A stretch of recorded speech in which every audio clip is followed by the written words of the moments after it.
The truth of it is there are 2 or 3 different types of entrepreneur. I'm the sort of entrepreneur that has an idea, and I'm more like a film producer really, more like a casting director. I have an idea, research it, raise the money, put money in, find other people. The Premier League, as we know it, wouldn't be what it is if you hadn't got Murdoch and Dean in a room, put them together, and look what happened there. My headmaster actually said to me, "You, Smith, you got a certificate when you're born, you'll get one when you die, and you'll get nothing in between because you can't talk." When I got my OBE, it was from Prince William, and they said, "Today, sir, you have broken that." So you need some kind of drive to get there. What is it that drives you? Fear. Something personal? Fear? Fear. Important things to get started. And if you are in business on your own and you're lonely, then you're in trouble. Not being in business, not having a startup, not having mistakes to improve upon, that's lonely. What is your guys' one founder's code? Jon, David, thank you for coming to Founders Code. You're welcome. Give us a brief introduction.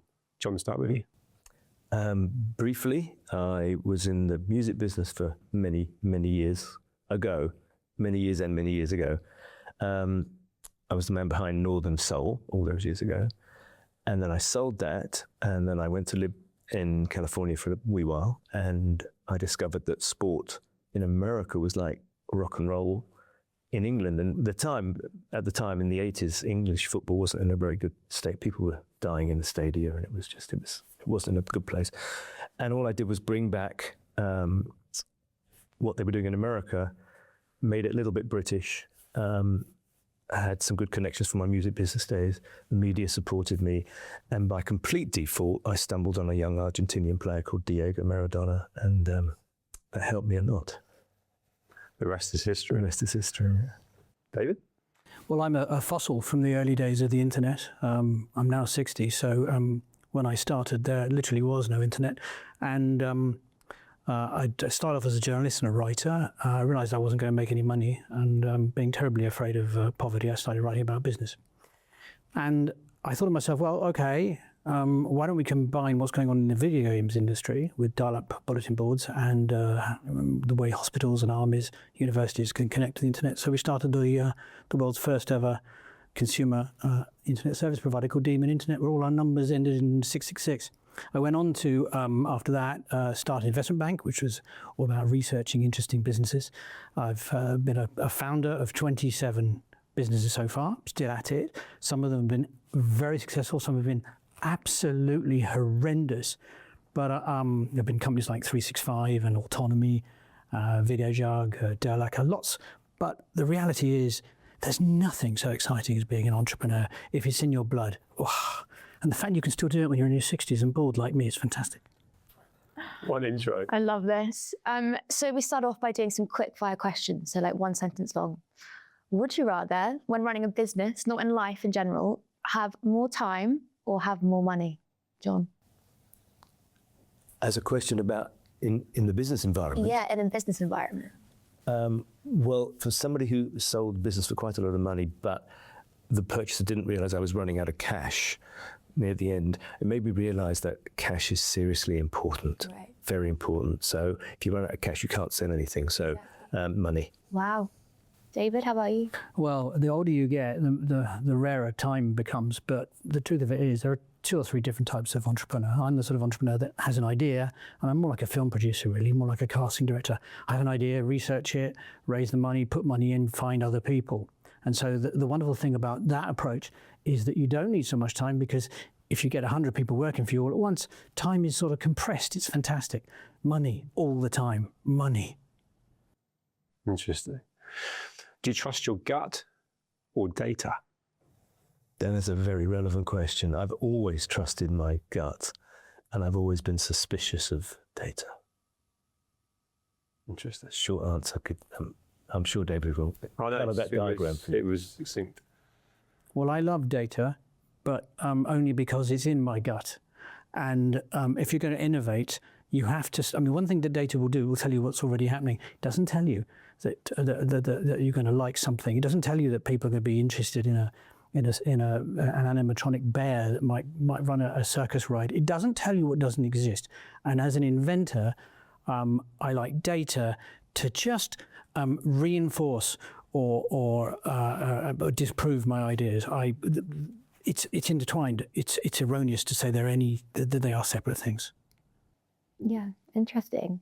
So where do you guys do your best work? Or is there a particular situation where, yeah, you've done something really amazing? So is it outside or traveling? Jon? Traveling used to be a bit of a downtime mindset until they put WhatsApp on aeroplanes. Yeah. So it's definitely not traveling.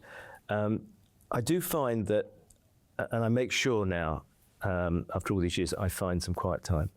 I'm surrounded by people, which is great, because that's what I hope keeps me young. But being a little bit older now, I tend to want to find a little bit of me time, just me time, because I've got family, friends, grandchildren, all sorts of things running around me. So that I find some of my best ideas, and when I'm just walking around where I live, or in a forest, or on my beach in Spain, wherever it might be, those are some of my more consolidated ideas. Yeah.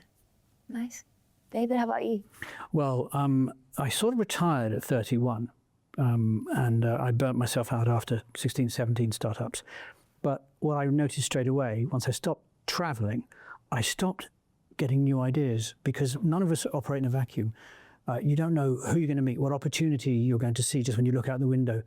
And I have ADHD, as many entrepreneurs do, and movement is my friend. So if I'm traveling, if I'm going somewhere, suddenly my brain kicks in, my creativity kicks in. And you know what? If you love people and you love ideas, traveling is essential. So definitely moving about for me. That's brilliant. You're seasoned, but there's so much experience between the two of you. To be successful, you're going to fail. What is your relationship with failure? I'll let you answer that one first. I have a few thoughts. Well, I'm a terrible failure. I was in the rich list in the 90s, and was being fated as a super genius, and I just stopped. I was exhausted. We all fail. Steve Jobs, who I met a few times, failed, dead, didn't overcome cancer. The question really is, what does failure mean? You can see this in football. What happens if I'm a big Arsenal fan? What happens if you come second every year, but you're generating hundreds of millions of revenue? Failure is only about whether you feel you're a failure yourself. And if I'm not active, and if I'm not being a good dad, or a good partner, or if I'm not actually making the most of every day, then I've failed. But the reality is, if you can look to the week you're in and have a great week, then you are a successful person. That's what I reckon. Yeah, I agree. Yeah, I think failure comes in all sorts of shapes and sizes, and some of it is personal. So in a particular speech that I gave to some kids at school, I thought I completely lost the audience. They were talking amongst themselves. They were throwing stuff around, and I'm standing up going, really, I really wish I wasn't here. And I kept going, and I felt not depressed, but a bit down afterwards, because I all pride myself on being able to talk well. And that evening, I got a message from one of the students to say he wanted to call me. And I gave him a number, and we called, and he said, I just want to say that there were a few things that you said that I think are life-changing for me, because, and I won't with that thing now, there was something that I said that affected him personally. So for me, that abject failure became probably one of the biggest successes that I've ever had on my speaking tours. It's powerful. Wow, I love that. Yeah, Taking a negative into a positive. So talking about positivity and mindset, you guys have done so much with your lives. So you need some kind of drive to get there. What is it that drives you?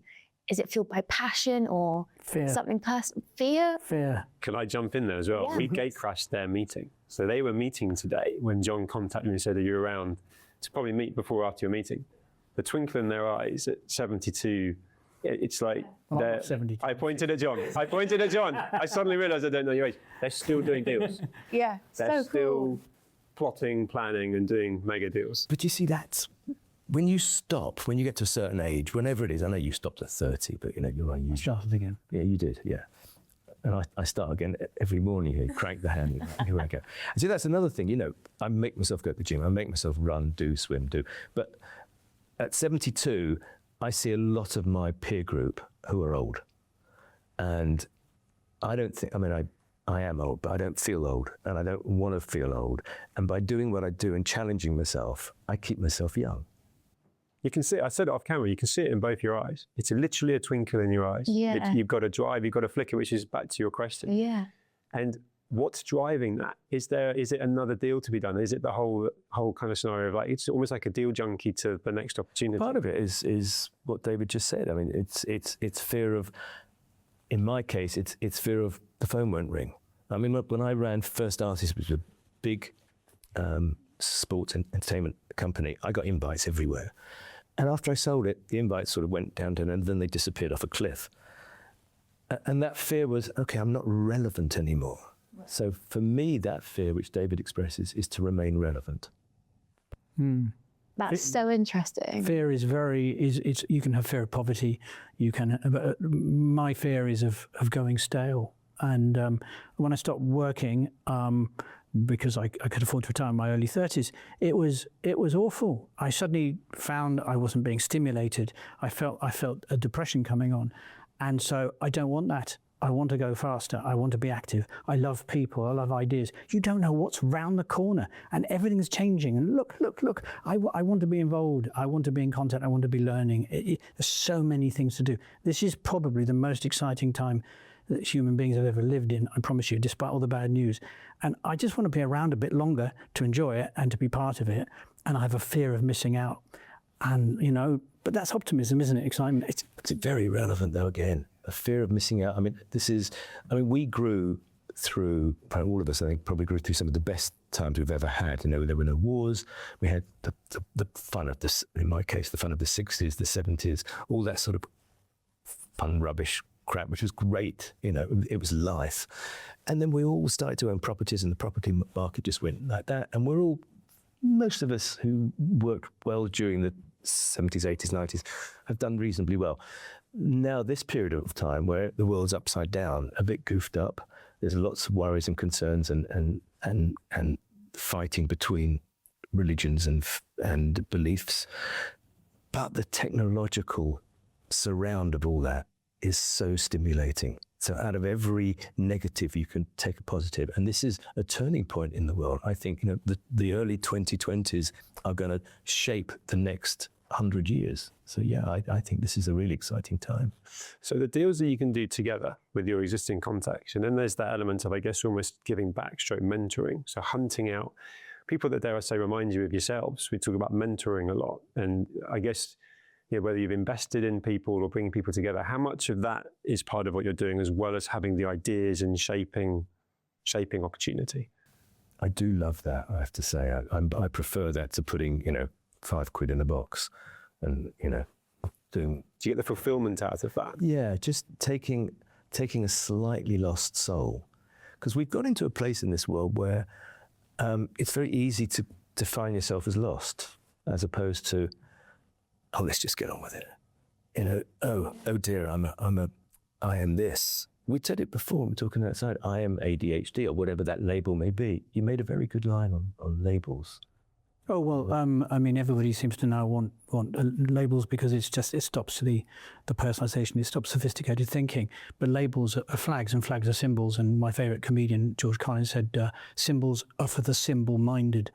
And, we have to rise above this. And actually, more than ever before now, you have to decide, are you going to be a victim of the change, or are you going to lean into it, get above it? So I'm teaching myself everything about crypto, everything about AI, everything about quantum computing, which is going to change the planet beyond all belief. We're going to change everything. Look at the new drugs, look at the genetic changes. Everything's happening at once. Massive geopolitical shifts, tectonic shifts that will change everything we thought we knew, the post-war consensus. So do you want to get above it? Yes. Don't look for labels. Don't find excuses. Labels are often excuses, right? Whatever you have, make the most of it.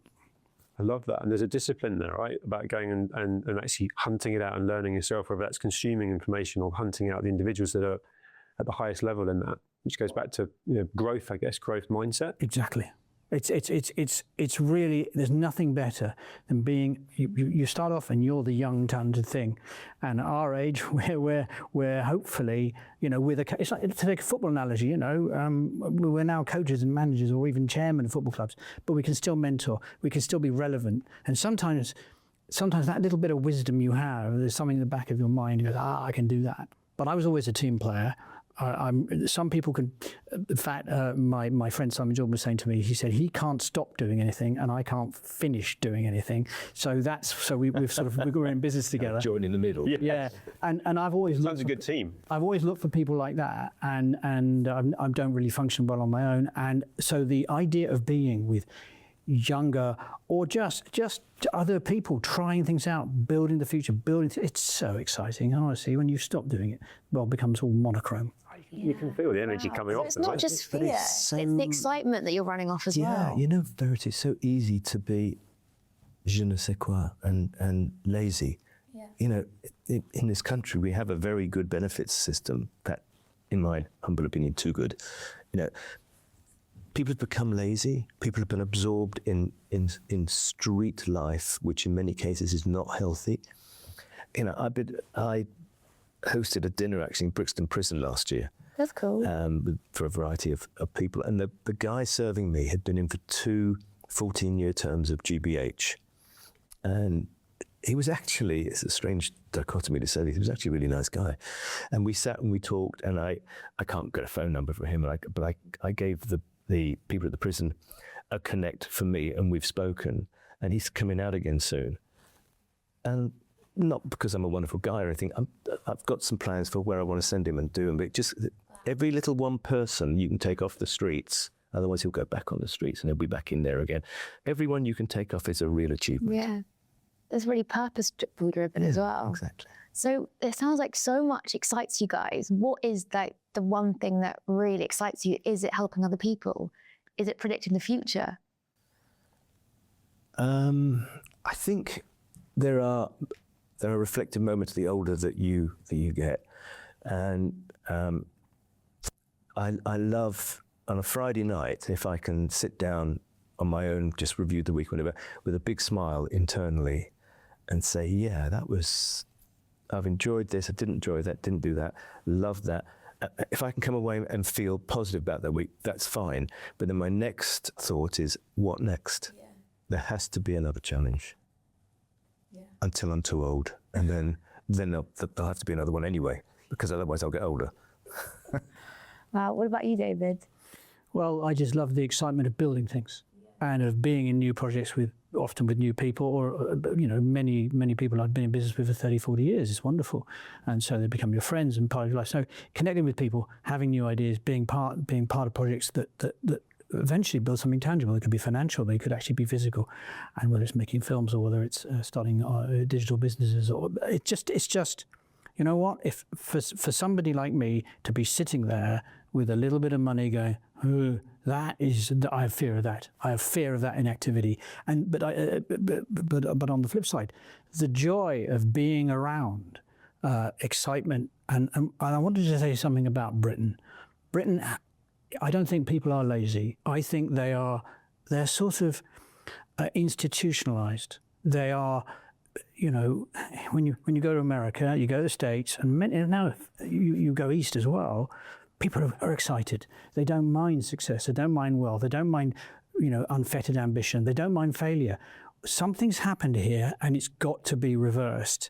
And maybe the changes now post-Brexit and post, with the change of the attitude from the Americans, Britain now has to go out into the world. It has to go out in the world. It has to encourage its population. And there's so much talent here. And if we can get the culture and the capital markets going to back that, particularly the secondary capital, fantastic. I tell you, this is about to become the next 30 years. It's not just the Industrial Revolution, it's the human revolution. That's interesting. I really wanted Britain to become Gibraltar post-Brexit. I wanted us to absorb lots of cash and lots of entrepreneurs and be offshore Europe. That would make an exciting place, right? Yeah. It never really happened. A lot of those exciting entrepreneurs have left now. Yes, and I think we're in for it.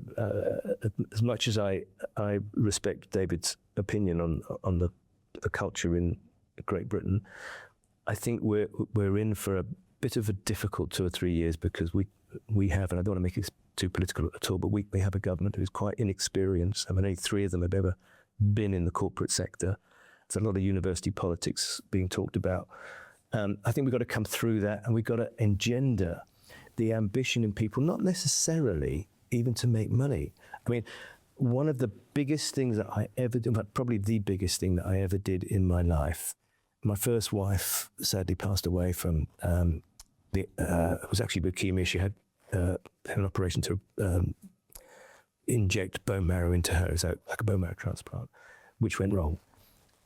And because of all the connections that we've had over the years, I found a lot of people to support research on it, and we found the cure for what she died of. Wow.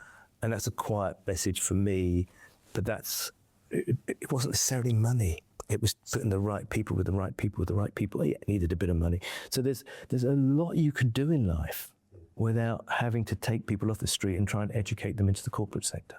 So many amazing. Now knowing that, clearly, if you were asked what your greatest achievement is, you're sitting there as an OBE. The Premier League, as we know it, wouldn't be what it is if you hadn't got Murdoch and Dean in a room, put them together, and look what happened there. But your greatest achievement, and I guess legacy, is something that you could influence because of what you were doing around you. So powerful. Yeah. Thank you for sharing that. You've both been incredibly innovative pioneers. You know, you mentioned the word building twice, and the passion and the excitement that comes through when you talk about that. And you thrive on that. Is there ever any loneliness that's come with that? Loneliness in the sense of, gosh, am I right here? Or I hope this works. I think if you're all startups go wrong when you start them. That's been my, if you 27 and half of them have gone wrong. And when they're going wrong, if you're with the right group of people, you can try things and change things and pivot, and you get things right. And some of the biggest businesses we've ever generated worth billions the original business plan I co-wrote for autonomy was a nonsense compared to what the business did, and it grew to be worth more than 10 billion. And I'm always wrong. That's great. Not completely wrong. You embrace it. Well, it's like the first draft of a novel. I mean, you may think it's about witches, and it might turn out to be about bean poles. We don't know, and that's I know that sounds trite, but the important thing is to get started. And if you are in business on your own and you're lonely, then you're in trouble. I'm telling you. I surround myself with people, and that's part of it. I'm very social. I know massive limitations, and no, I've never been lonely in business. Occasionally, I've had a couple of business partners and associates that, it hasn't worked out with, but very, very rarely. I love the people part of this. Not being in business, not having a startup, not having mistakes to improve upon, that's lonely. And that's a very relevant point as well.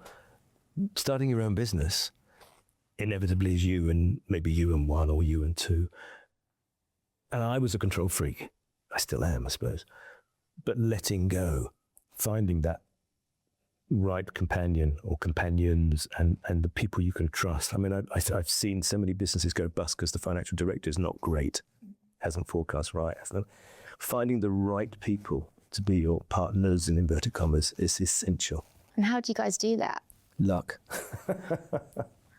Do you? I mean, yeah. Well, I spent most of the 90s running an investment bank, a merchant bank with a research division.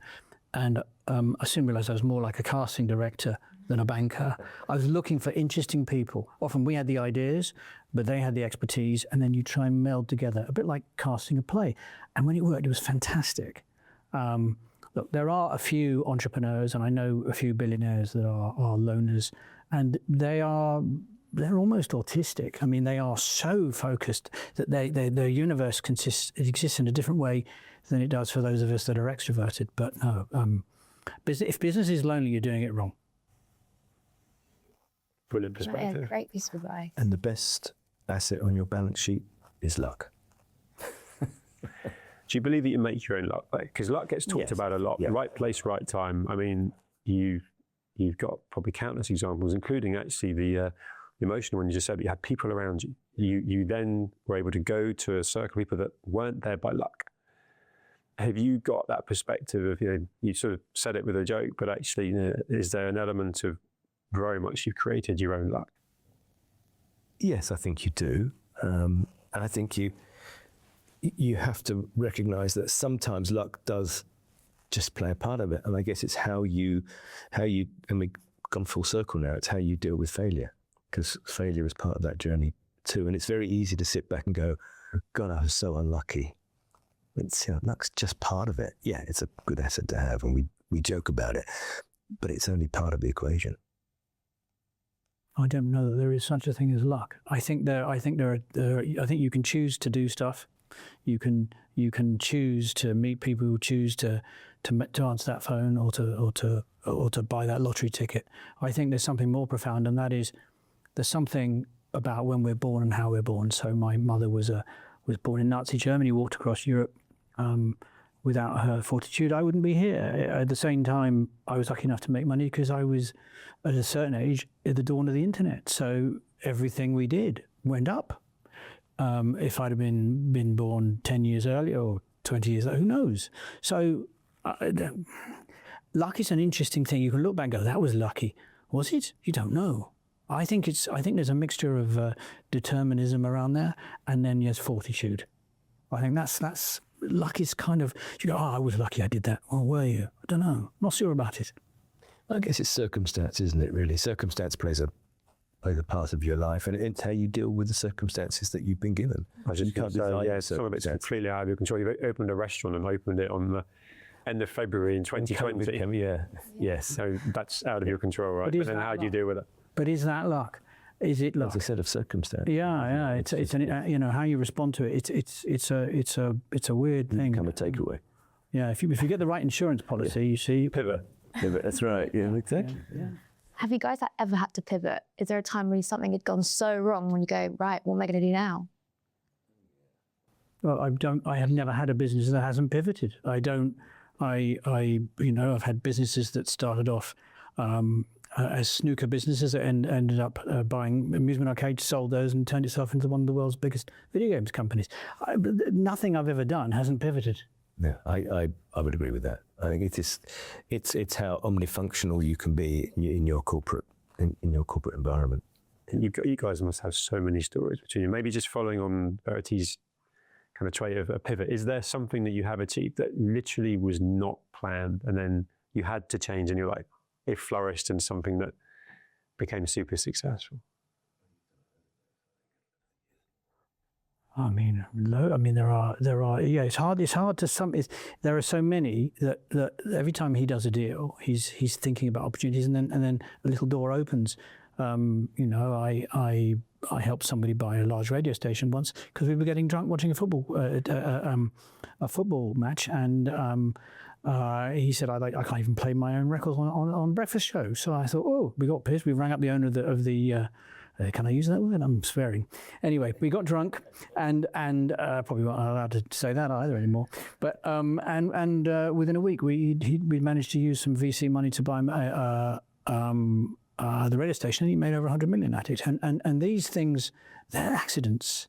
And I had a football website that ended up as one of the UK's largest telephony and communications businesses because we had to find a way of funding the digital growth. I don't know. Even autonomy started off. I wanted it to have intelligent agents that helped you with your homework or help businesses profile customers for sales leads. It ended up being a corporate B2B business that organised previously disorganised information, which wasn't at all what I thought. So I had a little dog that ran around the internet barking, and when it found something, but we could have become a search engine, which we should have done. But it's all chaos. You find meaning after the event. All these entrepreneurs, when by the time they tell you their story, it wasn't like that. It's a load of rubbish. It wasn't like that. It wasn't. I love that. Years ago, I had this idea that drinking water would be interesting, or could make it interesting, because many years ago I ran for Great Britain on cinder tracks in Plimsolls. We used to have that long ago, and we used to drink lots of water, obviously, to rehydrate. It's got to make this more interesting. So I would try to go into the water business. I was up and down the country meeting suppliers and this and that. And one day I went into a cafe in Wigan, and on the next seat to me back here was a guy called Russ Winstanley, who was jabbering on about how big this Northern Soul thing had become in the north. And in Wigan Casino was the centre of it. It was all-night parties. It's just old American R&B music jazzed up for all-night dancing, no alcohol, just loads of drugs. And it was and it went on all day and all night. And I remembered it. I got his number. It was a landline in those days. And and we kept in contact, and I fell into Northern Soul, and we started this record label after that. And we had 15 hits, one after the other. And that was my into Northern Soul. I was selling water or trying to sell water when I fell into Northern Soul. Brilliant. Proper pivot. Yeah, proper pivot. They call them economies of scope. I love that. We'll steal that. So if you guys had like one defining moment of your careers, you go, do you know what? I've made that, because a lot of entrepreneurs don't celebrate their wins. You know, you go, what's next? As you just said, looking for opportunities. So has there been that one moment you went, what I just did was cool? Without overblowing that circumstance, You're could I allowed to. just mention when I got my OBE, it was from Prince William, who was delightful and very tall, by the way. I mean, he is very, I'm little, but he was very, anyway. And we were talking, and I was because my name's Smith, and I was the end of the day, I was S, but there was no one after me as you go through. So I had a bit longer with him. So we were talking about football, because he was a football fan.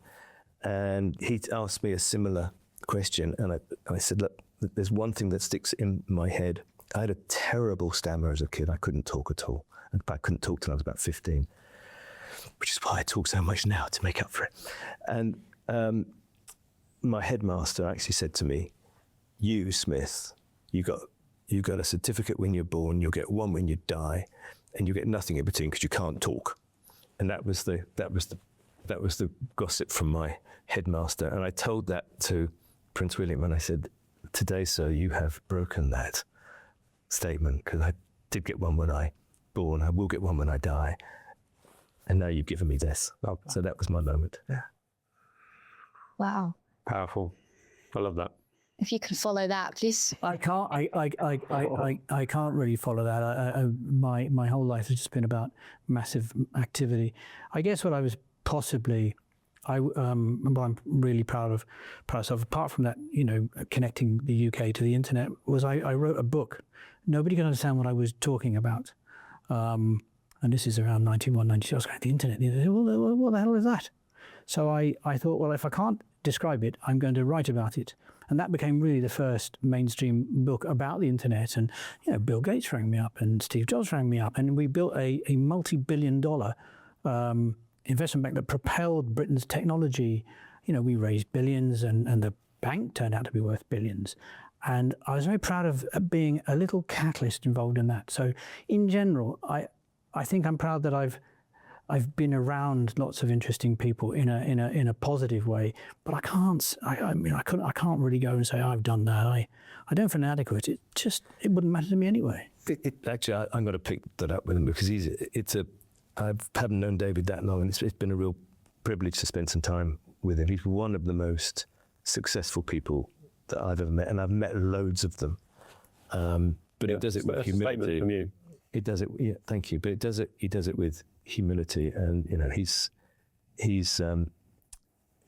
got an incredible mind, and I, you know, I'm not. I mean, God gave me no talent at all. I can't draw a cube. I can't even draw a cube. Play the guitar badly and everything else. But I have an instinct, and that's all I've got really. My instinct normally. It was an earlier question, wasn't it? My instinct's normally good. David's got brilliance, which I don't have. So I respect and admire someone who can do that and do it in style and quietly, which is very rare. No one's ever called me quiet. God. But you know what I love? And Verity's going to... I don't mean over dinner. I mean, you know, there's simmering underneath. But I, honestly, we've stolen you away from probably doing some multi-100 million pound deal to come and film us, and we are super grateful. I mean, like, Honestly, it's... it was an amazing conversation. And the bond you've got, I think, you know, we always want to film with two people, and the fact that you're always together, still relevant, more than relevant, and doing these deals, just big thank you. But Verity will round us out. Yeah, well, to sum up, what is your guys' one founder's code? So one piece of advice, or, you know, the code you've written yourself as a founder. Mine would just be, go for it. Keep going, go for it. Just around that corner, that person you meet, that idea you don't even know you had, that article you read, you don't know. One little spark can change everything. It's so exciting. Go for it. two last words really, or expressions. One is defer to positive. it's so easy to be swamped by negativity surrounds us, but the world itself is hugely positive. Just look around it, it's wonderful. So defer to positive. And on a more practical note, and I said this earlier on, when you're running a business, never run low on cash, because that's the one option you can't replace. You have to go and get it somewhere else. And once you get it somewhere else, you're no longer in control. Just the pearls of wisdom there. It's an absolute pleasure, privilege talking to these guys. Thank you so much, guys. Thank you so much. Hope you enjoyed that, because we loved it.